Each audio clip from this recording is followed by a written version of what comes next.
On my 99th night with Leo Vance, he was as wild as ever, holding me so tight it felt like he never wanted to let go.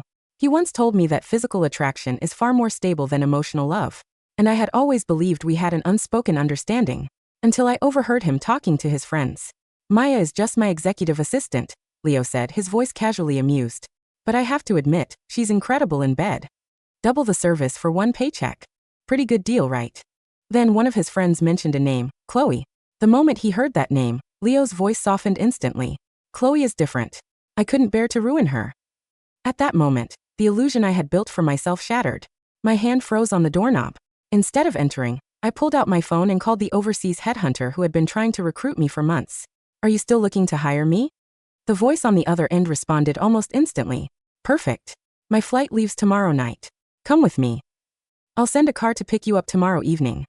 After hanging up, I looked through the glass door at Leo inside the VIP lounge. He was sitting in the center of the leather sofa, a tender look in his eyes that only appeared when he heard that name. The rowdy laughter of the men around him continued. Our Mr. Vance sure has charm. Maya is the most famous PR strategist in the industry, yet she willingly stays by his side just playing assistant. She looks like such an untouchable ice queen. I bet she's amazing in private. Huh. The men laughed and winked. Leo didn't even try to stop them. In fact, a smug smirk played on his lips. I took a deep breath, pushed the door open and walked in. After all, on paper, I was still his assistant. I had a job to finish. The moment I stepped inside, the suggestive tension in the air didn't fade. The men's teasing eyes locked onto me. Oh, Maya's here. Perfect. Mr. Vance can't drink anymore. Maya is always his savior at these dinners, isn't she? Exactly. Hey Maya, do you have any friends like you? Introduce them to us. Someone who can handle the business, take the drinks, and satisfy other needs. They traded dirty looks, their faces full of disrespect and amusement. Leo jokingly punched the guy closest to him. All right, that's enough. Can't the expensive wine shut your mouths? After saying that, Leo waved me over, gesturing for me to sit next to him. As soon as I sat down, Leo handed me a glass with a smile. These guys are just playing around. They don't mean any harm. Don't take it personally. I didn't say a word. I tilted my head back and drank the alcohol in one gulp. Suddenly, the door was pushed open. A girl wearing a white woolen coat and a pink beanie stumbled in, her innocent eyes filled with panic. The second she walked in, Leo bolted upright and rushed to her. Chloe, what are you doing here? This place is too chaotic. Didn't I tell you to wait for me at home? Chloe? So this was the Chloe they were talking about. Chloe looked up, her eyes watery and incredibly helpless. I waited for so long and you didn't show up. I was worried. Your stomach is bad. I didn't want you to drink too much. Leo seemed deeply touched by her words. His dark, cold eyes softened completely. The men in the lounge started whistling. Oh, so this is the Chloe our Mr. Vance always talks about? Hey, beautiful, want to join us for a drink? Before the man could finish his sentence, Leo turned around and smashed his glass on the floor. Shut your damn mouth. Chloe is not the kind of woman you joke about. Not the kind of woman? Just moments ago, his friends had said things to me that were 10 times worse, and Leo had laughed it off. But now, Leo flew into a rage over a harmless joke, because Chloe wasn't that kind of woman. If their conversation earlier had torn my heart open, Leo's reaction now was like digging a giant hole in my chest, letting the freezing wind howl through. My hands and feet went numb. I closed my eyes, forcing down the bitterness in my throat. A little over a year ago, Leo's company was facing a massive financial crisis. As a top-tier crisis strategist from Wall Street, Leo hired me with a massive contract for 6 months. In just 3 months, I brought his group back from the dead. But our rapid rise pissed off the wrong people. A disgruntled rival hired professional hitmen to ambush us in an underground parking lot. During the chaos, I threw myself in front of Leo, taking a bullet that was meant to end his life. Fortunately, the bullet missed my heart by an inch. I survived. When I woke up, Leo was sitting by my hospital bed, his eyes bloodshot, his voice cracking with emotion. You didn't even hesitate to jump in front of me. Did you face stuff like this back in New York? Maya, it breaks my heart. Stay with me, okay? Maybe it was the way he whispered my name, or maybe the tenderness in his eyes was too intoxicating. At that moment, I fell for him. Like an idiot, I nodded. From that day on, everything changed. On the surface, I was still his executive assistant. But he spent almost every night in my bed. We were wild, passionate, doing everything real couples do. I thought it was love. When I opened my eyes, Leo had already left with Chloe.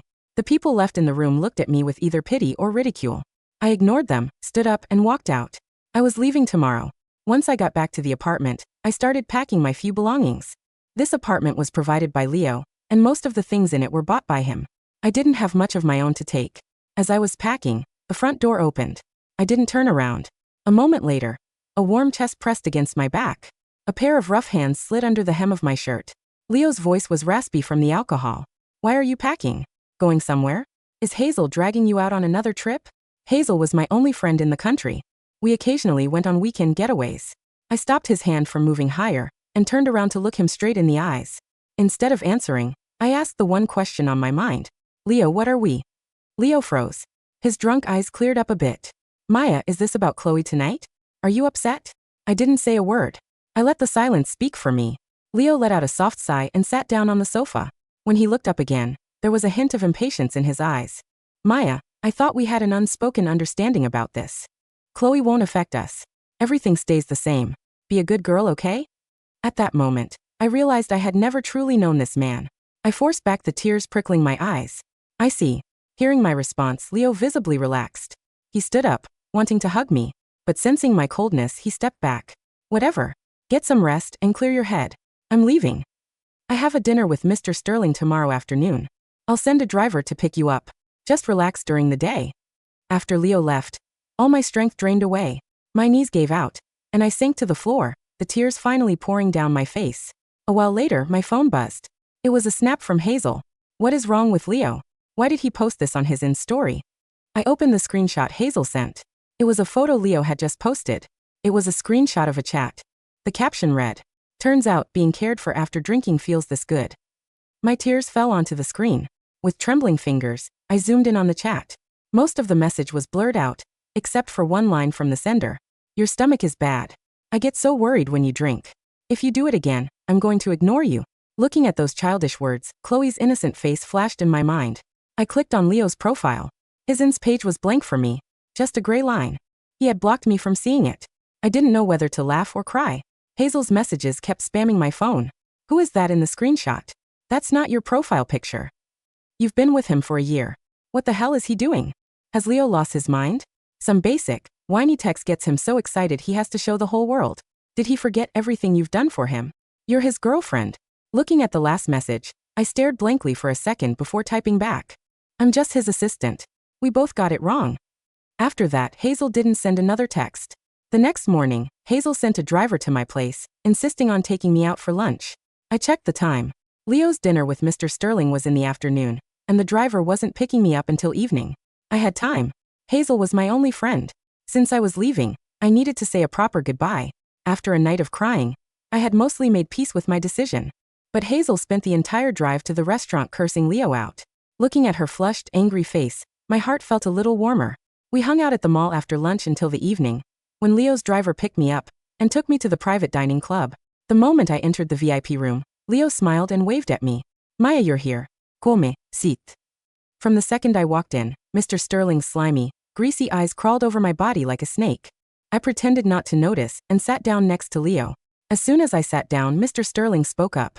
Is this Mr. Vance's date? Mr. Vance, you really are young and successful. Every woman around you is more stunning than the last. Mr. Sterling stood up, walked behind me, and casually rested his hand on my shoulder. Leo smiled, raising his glass to Mr. Sterling. You flatter me, Mr. Sterling. When doing business, the women we bring must match our status. Since you like her, and she doesn't have any pressing work tonight, once we sign the contract, she can stay and thoroughly discuss the resort development with you. Hearing this, Mr. Sterling's eyes lit up. The hand on my shoulder squeezed tighter. I had been to many of these dinners with Leo, but now I realized that in his eyes, I was just a highly capable assistant, a tool to charm clients, or maybe even a chip to be traded in business. But never his partner. Just then, a commotion broke out in the hallway outside. Are you blind? Can't you see me walking here? Then came a girl's frantic apology, her voice trembling and full of tears. I'm sorry, I'm so sorry. I wasn't looking. Beside me, Leo's face fell instantly. He bolted upright and rushed out of the room. The girl outside was Chloe. Her eyes were red, filled with tears that looked ready to spill over. The bloated, drunk businessman who had run into her realized she was a pretty, innocent young girl. He stepped closer, reeking of alcohol. Oh, what a cute little thing. Don't cry. I'm a reasonable guy. But you bumped into me, and it hurt. A simple apology won't cut it. My private room is right next door. Before the man could finish, Leo's fist smashed into his face. He pulled the sobbing Chloe behind his back. The drunk man was caught off guard and took the blow head on. Once he steadied himself, furious, He grabbed a glass bottle from a nearby cart and hurled it straight at Leo. Out of professional instinct, I rushed forward, throwing myself in front of Leo and Chloe. Smash! The bottle shattered heavily against my forearm, which I had raised to shield them. The glass exploded. Red wine and blood splattered all over my clothes, and blood began to drip rapidly onto the floor. People from the neighboring rooms came out to see the commotion. When they recognized Leo, their faces turned pale. Mr. Vance. Mr. Vance. What are you doing here? The drunk man was still shouting. Who the hell do you think you are hitting me? Do you know who I am? I'm with Miller Corp. Before he could finish, his associate grabbed him, bowing frantically to Leo. Mr. Vance, he's drunk. Please don't mind him. Please show mercy. I looked at Leo. He was staring at the terrified Chloe with pure heartbreak.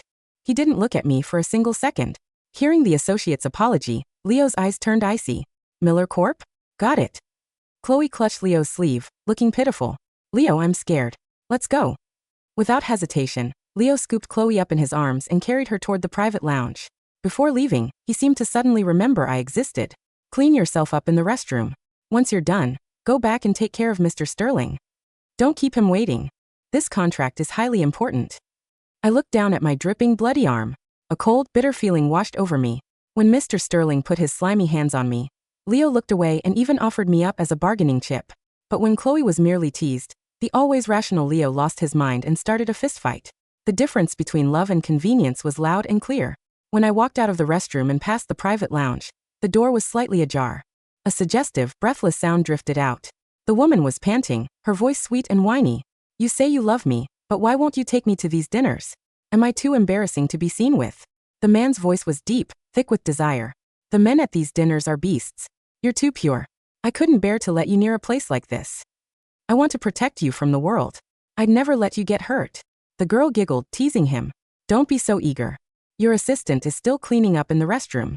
She might be right next door. The man didn't slow down, clearly pleased by her reaction. I love you so much. You always surprise me. Don't worry. The walls in these VIP rooms are soundproof. I closed the door. She won't hear a thing. As Leo spoke, Chloe, who was beneath him, shifted her gaze. Her eyes met mine through the crack in the door. At that moment, everything clicked. Leo thought he had closed the door, but it was wide open. Her showing up here, and this entire performance, was all Chloe's doing. I smiled, withdrew my gaze, and quietly pushed the door shut for them. As the lock clicked, my phone rang. It was my contact. Maya, change of plans. The private jet has landed. We need to leave immediately. I'm coming to pick you up now. I sent him my location and quickly walked out of the club, never returning to Mr. Sterling's room. If the plans had changed, it was fate. Leo, goodbye forever. The night air outside the private dining club was freezing, smelling faintly of exhaust and wet pavement. A black Maybach pulled up to the curb silently, its rear door already swung open. A tall man in a dark charcoal trench coat stepped out, holding an umbrella over his arm. Julian Thorne, the founder of Thorne Global and one of Wall Street's most formidable venture strategists, took one look at my blood-soaked sleeve and the quiet, steady expression on my face. You look like you just survived a war, Maya, Julian said, his voice deep and devoid of pity. He handed me a crisp white handkerchief. I didn't survive it, I replied softly, stepping into the warm leather interior of the car. I ended it. Good. The jet leaves in 45 minutes from the private terminal. Julian closed the door, walked around to the driver's side and got into the front seat, beside his chauffeur. Did you leave a scene? No, I said, leaning my head against the cool glass of the window as the city lights blurred past in streams of yellow and red. A scene implies I still care. Enough to negotiate. I left a file. While Leo was in the private lounge with Chloe, believing the soundproof walls shielded his betrayal, I had opened my phone's encrypted drive. In less than 3 minutes, I had transferred every master password, every crisis contingency plan, every active client file, and every structural vulnerability assessment of Vance Group into a single, clean cloud folder. Then I wiped my secondary phone, the one Leo had given me when I became his executive assistant, restored it to factory settings, and left it sitting on the marble counter of the club's lobby restroom next to a single printed sheet of paper. It wasn't a resignation letter filled with tears or accusations. It was a one-line formal notice. Effective immediately, Maya Kessler's employment and advisory contract with Vance Group is terminated pursuant to Clause 12b. All operational authority reverts to the Chief Executive Officer. Clause 12b was a specific rider I had insisted on putting in my contract when I signed with Leo a year ago. It stated that if the CEO engaged in actions that compromised the moral or operational integrity of the lead consultant. The contract could be severed instantly without prior notice, leaving Vance Group with zero transitional support. At the time, Leo had laughed when he signed it. Maya, you're the most paranoid strategist I've ever met. Why would I ever compromise you? He had forgotten the clause existed. But I hadn't. My phone buzzed in my coat pocket. It was a text from Hazel. Hazel, are you on the plane? Maya, boarding now. Hazel, good. Don't look back. Leo called me 3 times in the last 10 minutes, asking where you were. I told him you were dead to the world and hung up on him. I closed my eyes, letting out a breath I felt like I had been holding for 12 months. When the private jet lifted off the tarmac, climbing sharply into the dark clouds above the city skyline, I looked out at the glowing grid below. Somewhere down there, in a private VIP room at the most expensive club in the city, Leo Vance was still celebrating his conquest, completely unaware that the structural foundation of his empire had just been hollowed out. At 8 a.m. the following morning, the sun rose over a quiet penthouse in London. At the exact same time, 6 time zones away, Leo Vance woke up in his suite at the Grand Regency Hotel. He stretched, his head pounding slightly from the expensive scotch he had consumed the night before. Beside him, Chloe was curled up in the silk sheets, her woolen coat neatly hung on a chair, her face soft and innocent in the morning light. Leo smiled, feeling a wave of masculine pride wash over him. This was what real satisfaction felt like. Not the intense, high-stakes pressure he felt whenever he was around Maya, but a gentle, easy ego boost. With Chloe he was a savior. He was the powerful protector. His phone on the nightstand began to ring violently. Leo frowned, reaching over and picking it up without looking at the caller ID. What? Mr. Vance. It was Harrison, the senior vice president of operations at Vance Group. His voice was frantic, bordering on hysterical. Where are you? Have you talked to Maya? Is she with you? Leo sat up, irritation instantly clouding his features. He reached for a bottle of water on the nightstand. Why the hell would Maya be with me at 8 in the morning? She has her own apartment. And why are you calling my personal line this early? Because Mr. Sterling is in the corporate lobby right now, Harrison shouted. Over the phone. He brought 3 of his legal council members and 2 police officers. He's claiming that Vance Group breached the preliminary resort contract, threw him out of a private dining room, and insulted his firm. Leo stopped unscrewing the water bottle. His brows furrowed. What are you talking about? Maya stayed behind to handle Sterling last night. She was supposed to discuss the resort development details with him after I left. Well, she didn't. Harrison yelled back. Sterling says Maya vanished 15 minutes after you left the room. He says he waited for 40 minutes in that room, felt completely disgraced, and when he went looking for her, he found a bloody towel in the restroom and your driver waiting outside with an empty car. Leo's heart took a strange, heavy plunge. A sudden image of Maya's arm dripping blood after shielding him from the broken glass bottle flashed through his mind. Clean yourself up in the restroom. Once you're done, go back and take care of Mr. Sterling. Those were the last words he had spoken to her.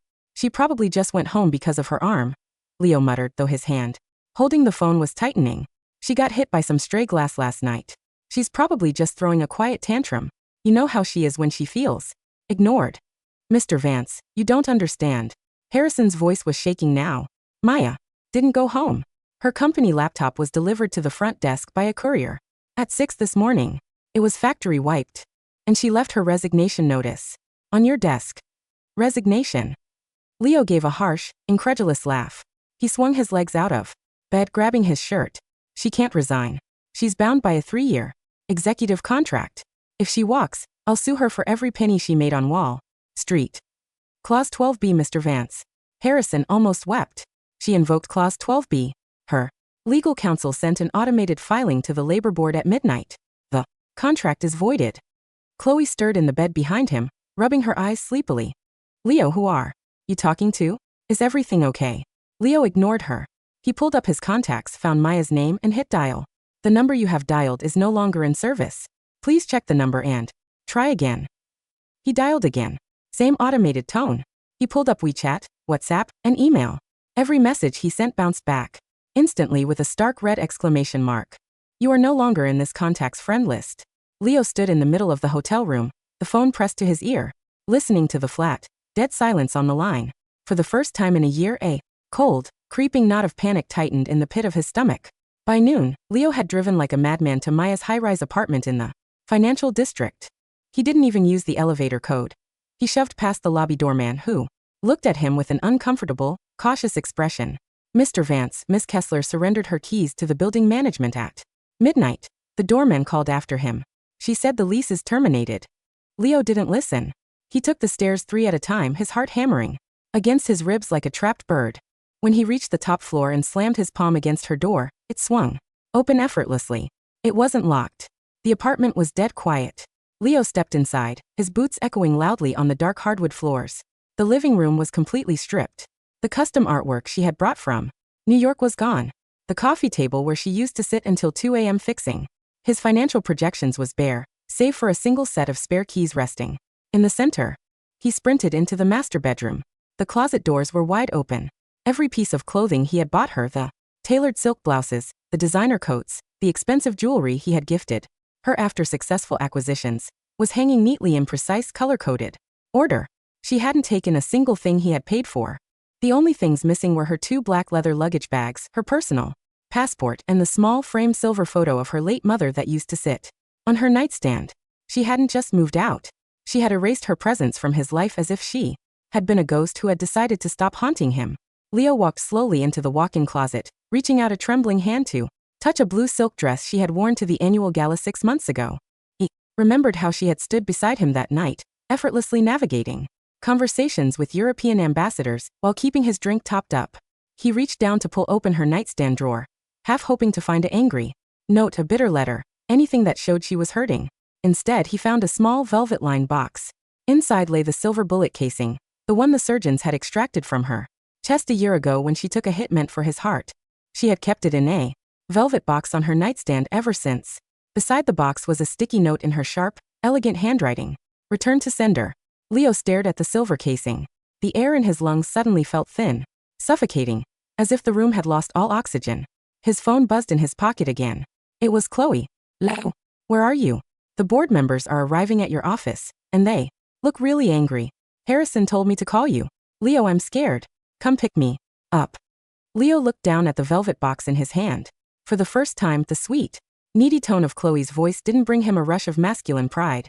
It sounded sharp, annoying, like a child whining for candy while the house was burning down around them. Go home, Chloe, Leo said, his voice flat, hollow, and cold. What? But Leo, you promised we'd have lunch. I said go home. Leo roared into the phone, slamming his fist against the closet wall. He hung up, sank onto the edge of the bare bed, and covered his face with his hands, the silence of the empty apartment wrapping around him like a shroud. For months past, to the outside world, Vance Group was still a rising powerhouse. But internally, the company was hemorrhaging money and operational sanity. Without Maya's unseen, ironclad crisis management, every minor issue turned into an absolute catastrophe. When a major supply chain bottleneck occurred in East Asia, there was no Maya to negotiate midnight compromises with foreign port authorities. When a senior executive was caught in a tax audit scandal, there was no Maya to execute a clean, silent PR containment strategy before the press found out. In her absence, Leo had promoted Chloe to be his personal administrative coordinator. He had convinced himself that any competent person could do what Maya did. After all, Maya was just an assistant, right? The reality hit him like a freight train during the Q3 Investors Summit. The grand ballroom of the Ritz-Carlton was packed with 200 high-net-worth investors, venture capitalists, and financial journalists. Leo was standing on the stage, finishing his presentation on the new luxury resort development, the very project that had stalled when Mr. Sterling pulled out 4 months ago. And now, Leo said, forcing a confident smile, my coordinator will display the finalized environmental clearance documents and capital allocation structure. Behind him, the massive LED screen flickered. Chloe, sitting at the tech desk near the side of the stage wearing an expensive pink blazer, panicked. Her fingers flew over the keyboard. Instead of opening the encrypted PDF file that the legal team had prepared, she accidentally clicked on an unverified desktop folder she had downloaded an hour earlier. A folder containing unredacted internal emails, preliminary cost-cutting memos, and draft emails where Leo had referred to several major investors as gullible cash cows. The entire ballroom went silent. The text was magnified 50 times its size on the 40-foot screen. Wait. No. That's not it. Chloe shrieked into her lapel mic, her face turning crimson as she frantically pulled at the HDMI cable, accidentally knocking over a pitcher of water onto the main soundboard. Sparks flew. The audio system screeched violently. The room descended into absolute chaos. Journalists pulled out their phones. snapping photos of the leaked emails. Investors stood up, yelling at the stage, demanding immediate redemptions of their capital. Leo stood in the spotlight, his face frozen in a mask of absolute horror. He looked over at Chloe.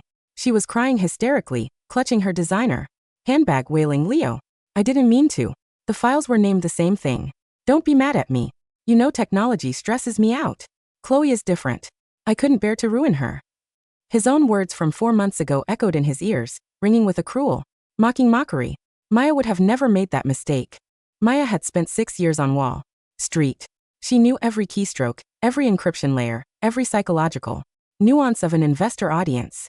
She would have had 3 backup drives, a secondary server, and a crisis statement pre-written before the presentation even started. "Mr. Vance, care to comment on the leaked emails?" A reporter shouted, thrusting a microphone toward the stage. "Is Vance Group facing insolvency?" Another shouted. Leo didn't answer. He turned, walked off the stage, and walked straight past Chloe, who reached out to touch his arm. "Leo, please." She sobbed. "Get out of my sight." Leo hissed through his teeth, his eyes filled with pure, terrifying disgust. "Get your things out of my office. You're fired." "You can't fire me," Chloe screamed, her innocent facade instantly shattering into sharp, ugly desperation. "You promised to take care of me. You said I was better than that icy bitch Maya." Leo stopped. He turned slowly, looking at Chloe as if seeing her clearly for the me, without her innocent act, without the helpless damsel routine he had so foolishly fallen for. She was just a shallow, incompetent, greedy girl who had used his ego to secure a free ride. "She was a titan," Leo whispered, his voice cracking with a sudden, devastating clarity. "And you aren't even worth her shadow." 6 months after leaving the country, Maya Kessler walked through the glass doors of Thorn Global's international headquarters in Canary Wharf, London. She wore a crisp, tailored ivory silk suit, her long dark hair swept up in an elegant twist, a pair of subtle diamond earrings catching the cool English sunlight. There was no trace of exhaustion, no pain, no shadow of the woman who had once bled on a club carpet in a desperate attempt to save a man who didn't care. She was now the managing director of Global Crisis and Acquisitions for Thorn Global. Her office overlooked the Thames. On her desk lay a single leather-bound folder containing the dossier for the upcoming European Tech and Infrastructure Summit in Geneva. Julian Thorn walked into her office, carrying 2 cups of espresso. He set one on her desk and leaned against the edge of the glass table. "Vance Group is on the brink of collapse," Julian said casually, taking a sip of his coffee. Their Q3 presentation was a public execution. Half their board resigned last week. Their stock price has dropped 62% in 4 months. Maya didn't even look up from her iPad. "I know. I've been monitoring their short positions." Julian smiled faintly. "Leo Vance applied for an emergency meeting with Thorn Global. He's flying to Geneva tomorrow. He wants a $50 million capital injection to save his firm from bankruptcy." Maya finally raised her eyes. Her expression was completely calm, devoid of any hatred, bitterness, or longing. It was the face of a master surgeon looking at a routine case file. "Has his pitch deck been reviewed?" she asked. "No," Julian replied, his hazel eyes locking onto hers. "I put you in charge of the Geneva delegation, Maya. You hold the authority to approve or reject his application. Do you want me to reassign the file?" "Why would you reassign it?" Maya asked, setting her coffee cup down with a soft, precise click. "It's a business transaction. Vance Group has valuable intellectual property assets in logistics software. If we acquire them at distress valuation, Thorn Global stands to make an 80% return within 18 months. Julian looked at her for a long moment, admiring the absolute, terrifying clarity of her mind. "You really don't care anymore, do you?" Maya stood up, pulling on her black cashmere coat. "Julian, I stopped caring the moment I closed the door on him at the club. To me, Leo Vance isn't an ex-lover. He's just a poorly managed asset waiting for liquidation." The Grand Palais in Geneva was filled with the world's financial elite. Leo Vance stood in the private waiting suite of the Thorn Global Pavilion, adjusting his tie with hands that wouldn't stop shaking. He looked terrible. He had lost 15 pounds. His expensive suit hung loosely on his shoulders, deep dark circles carved under his bloodshot eyes. Over the past 4 months, he had learned what it meant to fight the world alone. He had slept an average of 3 hours a night, begging banks for loans, defending against lawsuits, and watching his empire crumble piece by piece. Every single day, every single hour, he thought of Maya. He remembered how she used to sit across from him, sipping her tea, solving problems with 3 words that took him 3 days to understand. He remembered how her voice sounded when she told him, "I've got it covered, Leo." He didn't just miss her as an assistant. He missed her like a man drowning. Mrs. Eyre. He realized with sickening, permanent regret that he had possessed the most incredible, loyal, brilliant woman in the world, and he had thrown her away for a cheap ego trip. The double doors of the conference room swung open. A young male associate in a crisp suit stepped out. Mr. Vance? The managing director will see you now. Leo took a deep, shaky breath, straightened his jacket, and stepped into the room. Thank you for meeting with me, Leo began, forcing his old, authoritative CEO tone as he walked toward the head of the long mahogany conference table. I have prepared a comprehensive restructuring plan for Vance Group that guarantees Thorn Global a 25% yield. He stopped dead in his tracks. The words died in his throat. Sitting at the head of the table, flanked by 4 senior corporate attorneys and Julian Thorn himself, was Maya. She was reviewing a document, a golden fountain pen held loosely between her long manicured fingers. She looked breathtaking, powerful, serene, untamed, and entirely out of his reach. Maya. Leo gasped, his voice cracking violently. Maya didn't flinch. She slowly raised her eyes, looking at him with the exact same polite, neutral expression she used when greeting junior analysts. Good afternoon, Mr. Vance, she said, her voice smooth, cool, and clear as crystal. Please sit down. We have 15 minutes allocated for your presentation. Leo's mind exploded into 1,000 chaotic pieces. He took 2 steps forward, leaning his hands against the heavy wood of the table, his eyes filled with raw, pathetic desperation. Maya. Oh God, Maya. It's you, he stammered, tears springing instantly to his eyes. Where have you been? I looked for you everywhere. I went to your apartment. I called every hospital. Maya, I'm so sorry. Please, I was a fool. I was an absolute idiot. The 4 attorneys sitting beside Maya didn't even turn their heads. Remained impassive, professional. Maya didn't move an inch. She didn't lean back, nor did she look away. Mr. Vance, Maya said, tapping her pen once against the paper. You are here to present a formal application for distress financing from Thorn Global. Personal matters are not on the agenda. If you are unprepared to discuss your balance sheet, we will conclude this meeting. Personal matters? Leo let out a choked, ragged sob. Maya, it's me, Leo. We were together for a year. You took a bullet for me. You slept in my arms every night. Behind Maya, Julian Thorn raised an eyebrow, his expression cold and unimpressed. Maya looked at Leo. There was no anger in her eyes, no hurt, no desire for revenge. There was only a vast, empty ocean of absolute indifference. I took a bullet for you because Clause 4 of my executive risk retainer stipulated physical protection during corporate security threats, Maya said, evenly. It was a professional obligation that I was compensated for. Nothing more. A professional obligation. The word struck Leo like a physical blow to the chest. He staggered back a half-step, clutching his ribs as if he had been shot again. No, that's not true, Leo whispered, shaking his head frantically. You loved me. You looked at me like. I looked at you like a project I was hired to save, Maya interrupted softly. And I saved you. Your company survived its initial crisis because of my strategic intervention. But my contract ended 4 months ago, Mr. Vance. And as you can see, I have moved on to far larger portfolios. She gestured to the empty chair across from her. Now, shall we review your debt-to-equity ratio? Or would you like to forfeit your 15 minutes? Leo sat down in the leather chair. His hands were numb. His spirit was entirely broken. For the next 10 minutes, he attempted to present his financial figures, but his voice was trembling so badly, he could barely read the numbers off his own slides. Maya listened quietly, making subtle notes with her golden pen. When he finished speaking, the silence in the room was suffocating. Maya closed the folder in front of her. Vance Group's core assets are overleveraged by $40 million, she said. Cleanly. Your operational infrastructure has collapsed due to gross managerial incompetence over the past 2 quarters. The market value of your firm has plummeted below its liquidation threshold. Leo looked at her with hollow, terrified eyes. Maya, please, give me a chance. I can rebuild it. If you come back. Thorn Global will not grant you a $50 million loan, Maya said, her tone final and absolute. Leo's head dropped into his hands. A dry, shuddering sob escaped his lips. It's over. My father's company, it's all gone. However, Maya continued, her voice remaining completely professional, Thorn Global is willing to execute a full buyout of Vance Group's logistics IP and software patents for $65 million. That amount will cover your personal guarantees, pay off your outstanding creditors, and prevent you from entering personal bankruptcy. Leo looked up, his eyes bloodshot, staring at her through a blur of tears. A buyout.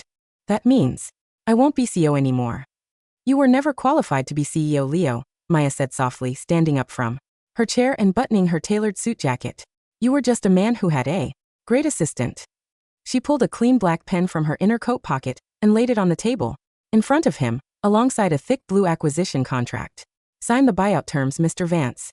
Take your remaining capital, walk away, and live a comfortable, quiet life. It is the best offer you will ever receive. Leo looked at the contract. He looked at the black pen. And then he looked up at Maya. He realized then that this was the final wall. There would be no second chances. No dramatic midnight reunions. No tears of forgiveness. She had reduced him from the love of her life to a simple, executed transaction. With a shaking hand, Leo picked up the pen and signed his name at the bottom of the document. Leo Vance. Maya picked up the signed contract, handed it to her senior attorney, and gave a crisp, polite nod. Thank you for your business, Mr. Vance. Thorn Global will wire the funds to your escrow account by 5 p.m. Have a safe flight back. She turned on her heel and walked toward the double doors. Maya. Leo called out one last time, his voice choked with a lifetime of regret. Maya stopped near the doorway, her back to him. She didn't turn around. Did you ever really love me? Leo whispered, his voice small, broken and desperate. Or was I really just a job to you? Maya paused for a single second. The memory of her 99th night with him, the wild, passionate night before she overheard his conversation, flashed through her mind. She slowly turned her head, looking at him over her shoulder. I loved a man who didn't exist, Leo, she said softly. The man standing in this room is just someone I used to work for. She stepped through the double doors, and the heavy mahogany doors closed between them with a quiet, final click. 1 year later, the sun was shining brightly over the rolling green hills of Tuscany. On the terrace of a stunning stone villa overlooking an endless sea of vineyards, a private celebration was taking place. Thorn Global had just completed its largest international acquisition of the decade, cementing Maya Kessler's reputation as one of the most powerful and respected figures in global corporate strategy. Hazel was there, wearing a bright yellow dress, drinking champagne and laughing with a group of European investors. I still can't believe how bad Leo messed up, Hazel whispered to Maya as they stood near the marble railing, watching the sunset. Did you hear what happened to him? Maya swirled the red wine in her glass, her face serene and glowing. No, I don't follow his news. Well, I do, Hazel grinned wickedly. He bought a small townhouse in the suburbs. He works as a mid-level consultant for a third-tier firm now. Chloe tried to sue him for palimony, but since they were never legally married and he lost his fortune, the court tossed her case out. Last I heard, she's working as an entry-level receptionist at a car dealership.